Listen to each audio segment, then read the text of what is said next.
Et justement, en rapport avec ce sommet, le président de la République a reçu en aparté les ministres maliens et burkinabés en charge de la jeunesse. Il en a profité pour réaffirmer son engagement en faveur de la jeunesse dans la perspective de la réunion de haut niveau de New York en juin prochain. Reportage. Le 5e sommet panafricain des jeunes leaders de Libreville s'achève. Fait majeur de l'événement, Ali Bongo Ndimba, le président de la République, réaménage son agenda et honore de sa présence la clôture des travaux.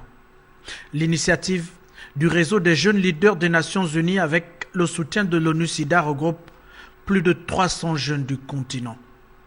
Capitale de la jeunesse africaine pour la circonstance, Libreville réunit également experts et personnalités diverses venues du monde entier. Il faut devenir acteur. Il faut devenir acteur. Ce n'est pas une chose simple, mais il faut le devenir. Il faut que l'on cesse de nous dire ce que nous devons faire, car nous savons au fond de nous-mêmes ce que nous devons faire. Mais quand je dis qu'il faut cesser les hypocrisies, c'est de dire qu'entre les discours, on nous dit ce qu'il faut faire, et puis lorsqu'on se voit derrière les portes, c'est un autre discours, ça aussi il faut arrêter ça. Ma génération est une génération de passage, entre celle de l'indépendance et celle de l'émergence. Nous sommes une génération de passage, de trait d'union.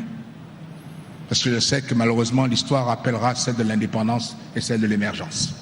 Il y aura une toute petite place pour nous autres. Mais je veux être dans cette toute petite place pour avoir servi mon continent et ses populations. L'entretien accordé au ministre malien et burkinabé en charge de la jeunesse intègre la dynamique de leadership et d'engagement impulsée par cette organisation. L'audience se tient en présence du président du réseau des jeunes leaders africains des Nations Unies. L'entrevue, ensuite élargie au bureau des jeunes leaders, a permis d'évoquer la question des objectifs de développement durable en attendant la prochaine réunion de haut niveau à New York. La jeunesse, au cœur des programmes initiés par le président de la République, chef de l'État, vit son instant ce jour au Gabon. Les participants de ce sommet, le premier du genre, organisés dans notre pays, se positionnent désormais comme des acteurs de premier plan dans la mise en œuvre des actions menées en faveur de la jeunesse au Gabon et en Afrique.